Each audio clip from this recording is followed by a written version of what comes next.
Good morning all of you. बच्चों, आज हम चैप्टर पढ़ेंगे सर्वनाम। सर्वनाम प्रोनाउन यानी कि सभी का नाम।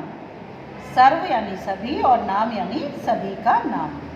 तो देखो बच्चों, चित्र में हमें क्या क्या दिखाया गया है, हम कैसे समझेंगे कि ये सर्वनाम है। नेहा एक अच्छी लड़की है। नेहा यहाँ संज्ञा है। वह कक्षा में प्रथम आती है। अगर हम नेहा की जगह वह लगा देंगे तो शब्द में सुंदरता बढ़ जाएगी।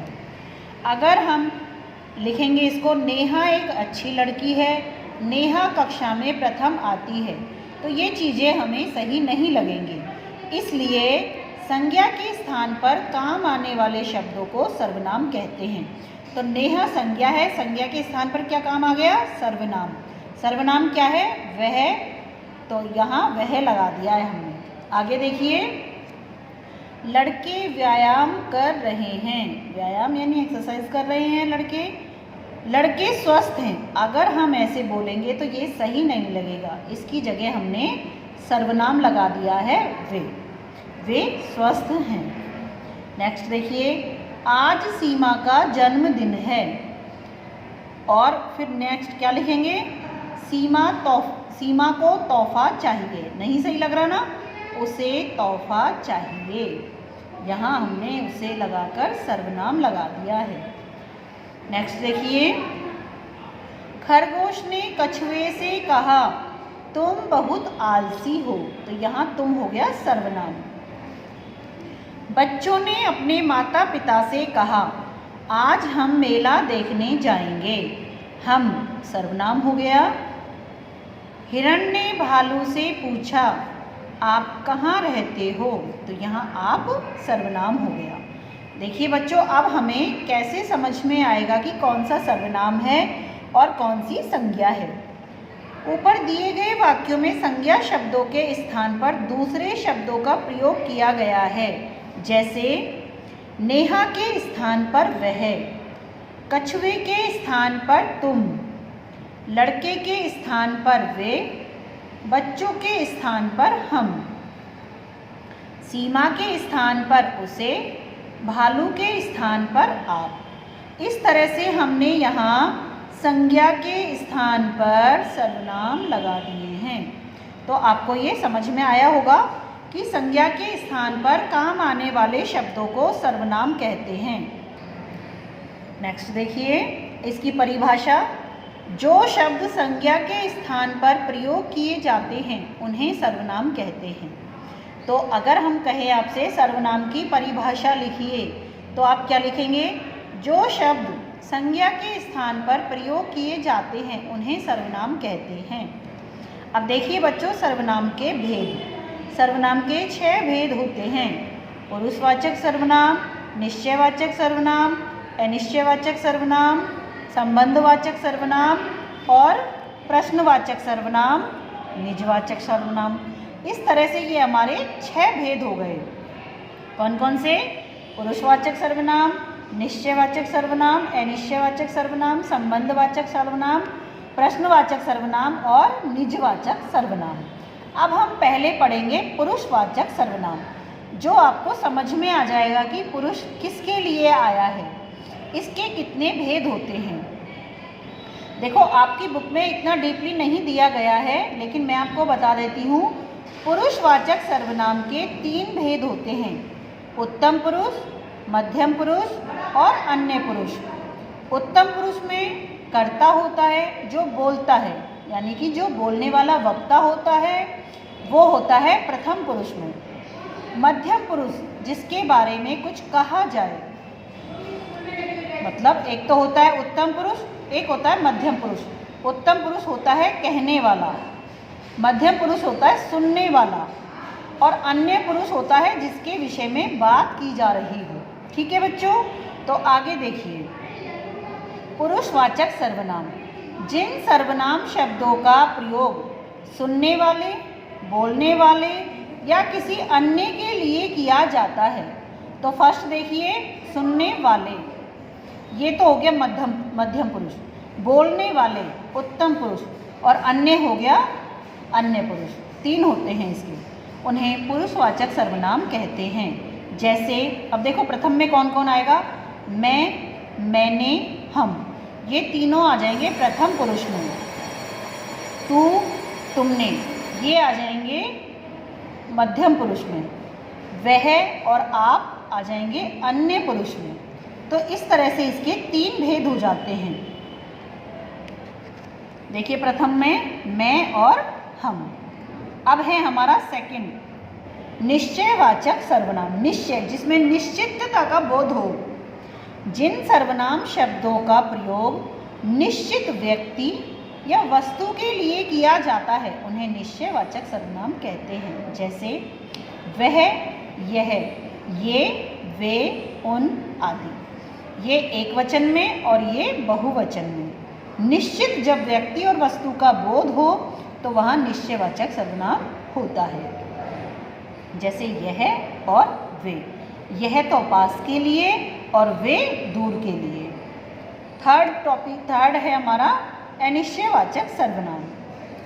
जिन सर्वनाम शब्दों से किसी निश्चित व्यक्ति या वस्तु का बोध नहीं होता हो। निश्चय में क्या होता है, निश्चित व्यक्ति और वस्तु का बोध होता हो, और अनिश्चयवाचक में निश्चित व्यक्ति या वस्तु का बोध नहीं होता हो, उन्हें अनिश्चयवाचक सर्वनाम कहते हैं। जैसे कोई और कुछ आदि। तो कोई तो हम कहेंगे सजीव चीज़ों के लिए और कुछ हम कहेंगे निर्जीव चीज़ों के लिए। सजीव और निर्जीव का अंतर जानते हो? सजीव होता है इंसान, प्राणी, मनुष्य, पशु, पक्षी, जानवर, और कुछ होता है जैसे सजीव जो होती हैं, निर्जीव जो चीज़ें होती हैं उनके लिए। तो यहाँ जैसे हम कहेंगे कि दरवाजे के पीछे कोई खड़ा है, दाल में कुछ गिर गया। अब ये समझा रही है कि दांत में कुछ लग गया है, तो कुछ आ गया यहाँ दांत के लिए, यानी कि निर्जीव चीज़ों के लिए। ये गाड़ी के पास कोई खड़े हैं, तो ये सजीव चीज़ों के लिए। जैसा अब देखिए संबंधवाचक सर्वनाम। फोर्थ भेद है हमारा संबंधवाचक। संबंध, एक का दूसरे से संबंध होना। जो सर्वनाम शब्द किसी अन्य सर्वनाम शब्द से संबंध का बोध कराएं उन्हें संबंधवाचक सर्वनाम कहते हैं। जैसे जैसा वैसा, जो सो, जिसकी उसकी। तो देखिए दोनों राइमिंग वर्ड लग रहे हैं, जैसा वैसा, जो सो। तो इनमें एक दूसरे से संबंध होता है।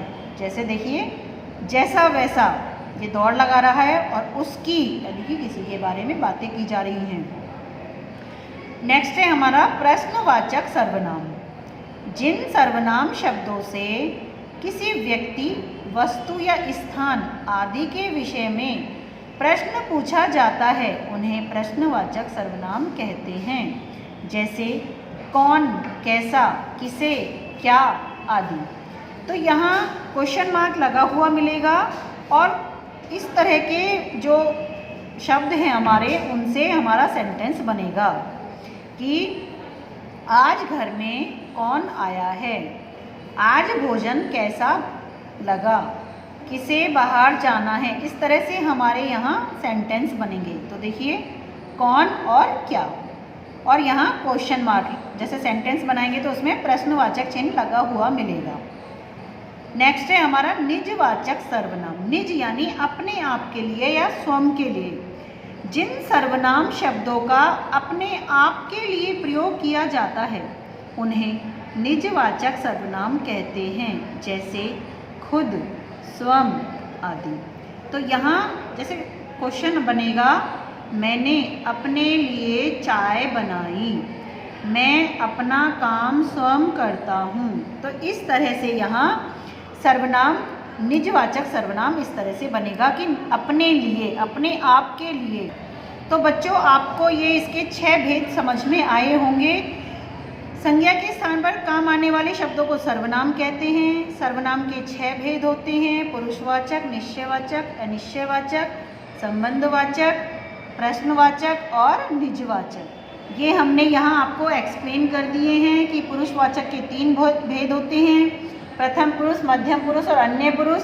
निश्चयवाचक जिसमें निश्चित व्यक्ति और वस्तु का ज्ञान हो, अनिश्चयवाचक जिसमें निश्चित व्यक्ति और वस्तु का बोध नहीं होता हो, संबंधवाचक यानी कि एक सर्वनाम का दूसरे के साथ संबंध होना। प्रश्नवाचक जिसमें क्वेश्चन मार्क लगा हुआ मिलेगा। और कौन, कैसा, किसे, क्या, इस तरह से हमारे सेंटेंस बनेंगे। निजवाचक सर्वनाम, निज यानी स्वयं के लिए कोई कार्य किया जाना, वो हमारा निजवाचक सर्वनाम में आएगा।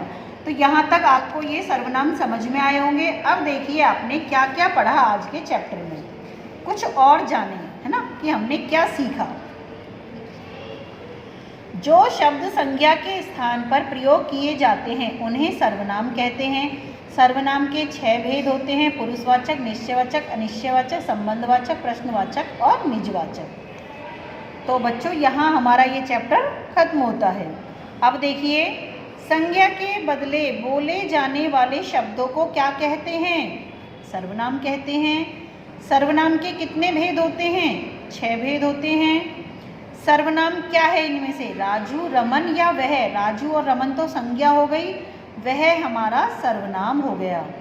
अनिश्चयवाचक सर्वनाम कौन सा है? कुछ, मैं या हम। मैं और हम तो आएंगे पुरुषवाचक सर्वनाम में और कुछ आएगा अनिश्चयवाचक सर्वनाम में। तो इस तरह से ये हमारे ये वाला क्वेश्चन हो गया है। अब देखिए नेक्स्ट क्वेश्चन। नीचे दिए गए वाक्यों में गलत सर्वनाम शब्दों का प्रयोग हुआ है, उन्हें सही करके पुनः लिखिए। वह आज मेला देखने जाऊंगा, तो वह की जगह मैं हो जाएगा। मैं क्या कर रहे हो? आप या तुम क्या कर रहे हो? उसे कब आए? वे या आप कब आए? या फिर तुम कब आए? मैं भूख लगी है, मुझे भूख लगी है। आप आज खेलने नहीं आएगा, वह आज खेलने नहीं आएगा। नेक्स्ट देखिए, दिए गए सर्वनाम शब्दों से वाक्य बनाइए। तुम कहाँ जा रहे हो? प्रश्नवाचक सर्वनाम हो गया कहाँ, और क्वेश्चन मार्क लगा हुआ मिला है। वह पपीता खाएगा। यह मेरा घर है। हम घूमने जाएंगे। आप कब आए? तो इस तरह से ये हमारे सर्वनाम लगाकर शब्द बनाए गए हैं, सेंटेंस बनाए गए हैं। सर्वनाम शब्द पर गोला लगाइए। कोयल, वे, बंदर, तरबूज, दवाई। तो यहाँ वे सर्वनाम शब्द हो गया। विद्यालय, छात्र, उन्हें, घर और दादाजी, उन्हें सर्वनाम शब्द हो गया। मेला, केला, पेंसिल, रुपया और उसे, तो उसे यहाँ सर्वनाम शब्द हो गया। रसगुल्ला, चूहा, मेंढक, तुम और बेलन, तुम। सेब, अनार, हमारा, राजा, रोटी, हमारा। इस तरह से आपको समझ में आ गया होगा कि सर्वनाम शब्द कौन कौन से होते हैं। वे, उन्हें, उसे, तुम और हमारा। नीचे दिए गए शब्दों में से सर्वनाम शब्द अलग कीजिए। हमें, वह, तुम्हें, किसे, मैं, उसने, वे, तुमने, उसको और मेरा। यहाँ आपको ये फिल करने हैं। वचन बदलकर सर्वनाम लिखिए। मैं का हम हो जाएगा बहुवचन में, वह का वे, उसे का उन्हें, आपका तुम, इसका इन और ये का यह। तो इस तरह से बच्चों ये हमारा चैप्टर यहाँ कंप्लीट होता है। इसके 3 क्वेश्चन हैं, वो हम आपको करवा देंगे। वैसे देखिए, सर्वनाम किसे कहते हैं? संज्ञा के स्थान पर काम आने वाले शब्दों को सर्वनाम कहते हैं। सर्वनाम के कितने भेद होते हैं? 6 भेद होते हैं। पुरुषवाचक, निश्चयवाचक, अनिश्चयवाचक, प्रश्नवाचक, संबंधवाचक और निजवाचक। 4 पुरुषवाचक सर्वनाम शब्द लिखिए। तो पुरुषवाचक सर्वनाम के 4 जो शब्द हैं वो लिखिए। तो ये हम आपको क्वेश्चन आंसर्स दे देंगे, आप अपनी नोटबुक में सुंदर हैंडराइटिंग में करोगे। ध्यान से इस वीडियो को देखोगे तभी आपको सर्वनाम का चैप्टर समझ में आएगा। आप इसको एक बार खुद से भी पढ़ के देखोगे और वीडियो को भी समझोगे। ओके बेटा, थैंक यू।